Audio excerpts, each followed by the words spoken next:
The rain started the moment I stepped outside. Not a drizzle. Not something soft and forgiving.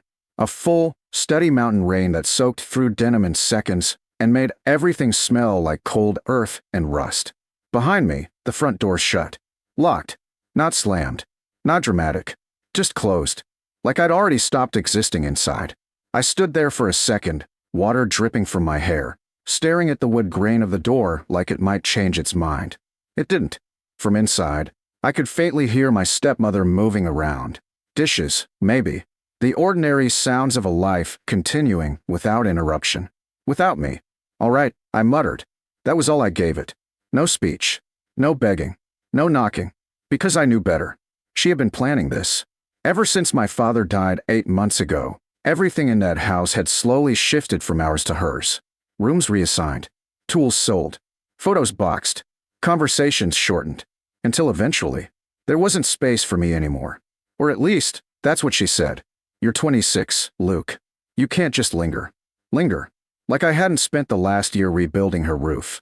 Like I hadn't kept the place running while she handled paperwork and condolences. Like I hadn't been the one waking up at night when Dad stopped breathing properly. But none of that counted now. Because what mattered was ownership. And on paper, I had none. Except one thing. The key sat heavy in my pocket as I walked through the rain toward my truck. Small. Cold. Old brass. She had handed it to me like it was nothing. Your father left you something, she'd said, almost amused. The old garage by the ridge. I actually laughed when she said it. Not because it was funny. Because it was predictable. Of course. The one piece of land nobody wanted. The broken-down mechanic shed up near the lake road. Too far from town. Too small to sell. Too useless to matter. Perfect inheritance. Perfect way to make it look like she was being fair. You're welcome, she had added. I remember looking at her then. Really looking. And realizing something simple. She thought she had already won. That I would take the key, disappear quietly, and struggle somewhere out of sight. That this was the end of the story. I didn't argue. I didn't correct her. I just took the key, grabbed my bag, and walked out. The road to the garage hadn't changed. Still narrow. Still cracked in places. Still winding through the mountains like it didn't care who followed it. The rain made everything blur. Trees, cliffs, the distant lake catching light between drops. I drove slow. Not because of the weather. Because I wasn't in a hurry to see what I already knew. The garage was a wreck. I'd seen it plenty of times growing up. Dad used to bring me there when I was a kid. Said it was his quiet place. I thought that meant it was where he went to avoid people. Now I wasn't so sure. After he got sick, he stopped going. Or at least, he said he did. I saw it before I reached it. The shape of the roof first. Then the wooden frame. Then the open front. The old sign still hung crooked above the entrance. Garage. The rest of the lettering had faded years ago. I pulled up slowly, tires crunching gravel. And just sat there. Rain tapped against the windshield. The place looked exactly how I remembered. Small. Worn. A little crooked. The kind of place people drive past without thinking twice. Yeah, I said quietly. Worthless. I killed the engine and stepped out. Cold hit instantly. The ground was uneven. Patches of grass pushing through old stone. The garage door, if you could call it that, was already open. Inside, shadows. I walked toward it slowly. Every step louder than it should have been. Not because of the rain. Because something felt off. The smell hit first. Oil. Metal. And something else. Fresh. Not new. But not abandoned either. I stopped just inside the entrance. The light from outside barely reached the back, but I could see enough. Tools. Workbenches. Old equipment. Same as always. Except, not exactly. Nothing was broken. Not really. Dust was there, sure. But not thick. Not untouched. Some surfaces were cleaner. Some tools were placed too neatly. Like someone had been working here. Recently. My grip tightened on the key in my pocket. That doesn't make sense. I stepped further in. Boots echoing softly against the concrete. Rain fading behind me. Silence taking over. I moved toward the main workbench. Ran my fingers across it. Dust, yes. But interrupted. A clear space where something had been. Something used. I crouched. Looked at the floor. Tracks. Faint. But there. Rubber marks. Fresh enough to matter. My pulse picked up. Okay. I stood slowly, scanning the space. Every instinct I had from years around machines started kicking in. Patterns. Details. What belonged. What didn't. And then I saw it. The back wall. Or more specifically, what was in front of it? An old motorcycle, covered in a tarp, positioned slightly off-center. Too deliberate. Too intentional. I walked toward it, every step slower than the last. This is either nothing or something big. I grabbed the edge of the tarp, pulled. It slid off easily. And underneath, not a wreck, not even close, a fully restored vintage motorcycle. Clean, polished, perfect. I stared. No way. This wasn't junk. This was valuable. Very valuable. And it wasn't alone. Because now that I was closer, I could see it. The floor beneath the bike. Scratches.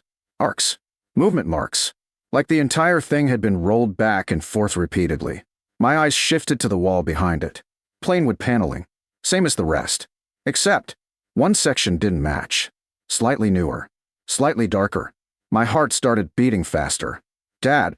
I grabbed the handlebars. Pushed. The bike rolled smoothly. Too smoothly. Definitely maintained. I moved it aside. And there it was. A steel panel. Set into the wall. Clean. Modern. Completely out of place. I stepped closer. Touched it. Cold. Solid. Real. And on the side, a keypad. I laughed under my breath. Of course there is. Because suddenly, everything made sense. The trips my dad stopped taking. The quiet nights. The missing time he never explained. He hadn't stopped coming here. He had just stopped telling anyone. I wiped the surface clean. Numbers visible. Used. Not decorative. Working. I stepped back slightly. Thinking. Because this wasn't something you just guess your way into. This was planned. Intentional. And if my dad built it, then there was a way in. Without guessing, I turned slowly. Looked around the garage again. This time not as a visitor. As someone looking for answers. Patterns. Clues. And then, my eyes landed on the workbench. That cleared space. The one that didn't belong. I walked back to it. Looked closer. There. Carved faintly into the wood. Almost invisible unless you knew to look. Numbers. Not random. Grouped. Formatted. My chest tightened. Of course. He didn't hide it. He just made sure only someone paying attention would see it. I memorized the sequence. Turned back toward the panel. My hand hovered over the keypad.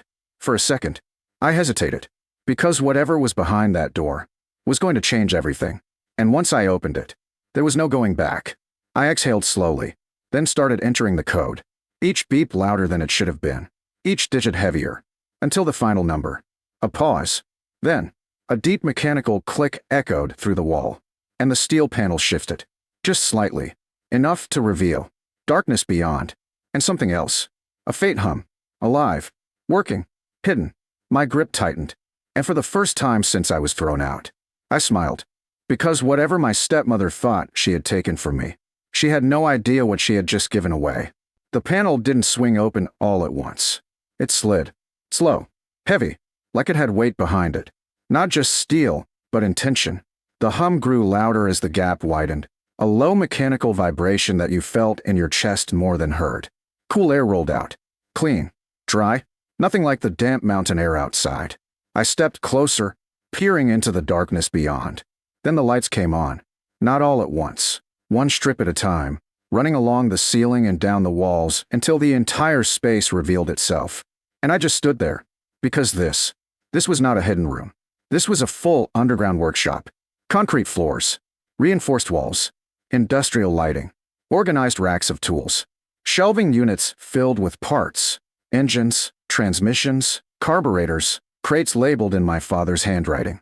And at the center of it all, free vehicles. Not just any vehicles. Restored. Perfect. A classic muscle car. Deep black paint reflecting the overhead lights like glass.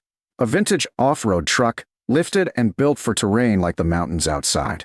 And a stripped-down custom bike frame mounted mid-build on a rotating stand. I stepped inside slowly. The door slid shut behind me with a quiet, final sound, sealing me in. But I didn't panic. Because this place didn't feel like a trap. It felt like a secret that had been waiting. Dad. The word came out quieter than I expected. I walked toward the nearest workbench. Everything was in order. Not dusty. Not abandoned. Maintained. Used. This wasn't something he built and left. He had been working here. Recently. My eyes moved across the space, taking in details. A diagnostic computer on a rolling cart. Modern. Expensive. Tool drawers labeled cleanly. Specialty equipment I'd only ever seen in high-end shops. And then, the office, glass-walled, tucked into the far corner. Light still on. I felt something tighten in my chest as I approached. Because that meant something had been left for me. Inside, the desk was neat. A single chair, a closed laptop, and one envelope, centered perfectly, with my name written across it. Look, I didn't hesitate this time. I grabbed it, opened it, unfolded the paper inside. And there it was. My father's handwriting. Son, if you're reading this, then Patricia finally did what I knew she would. Don't blame her. People reveal themselves when comfort disappears. I just planned accordingly. This place is not the inheritance. It's the tool.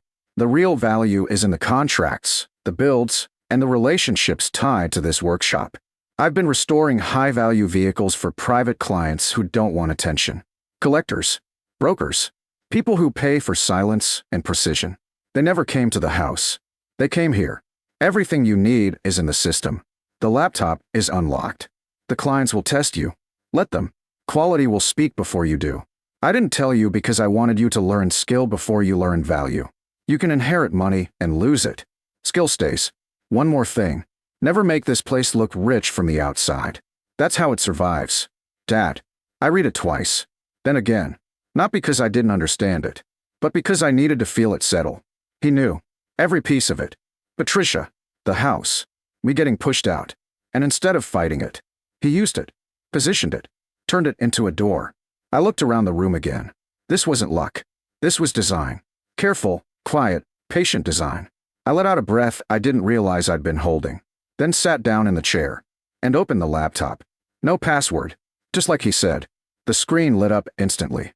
Folders organized with the same precision as everything else. Clients, builds, schedule, financials. I clicked clients first. A list appeared. Names I didn't recognize.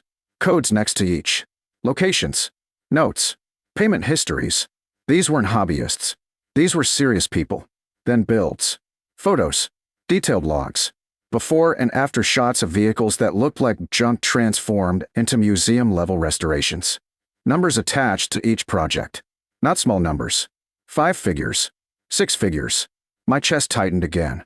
Okay. I leaned back slowly. This is Rio. Then schedule. And that's when it hit me. There were upcoming deliveries. Pickups. Deadlines. This wasn't something I could figure out later. This was already moving. Already alive. And now, it was mine to either continue or break. A sound above made me freeze. Faint, but unmistakable. Footsteps. In the garage. I looked up instinctively.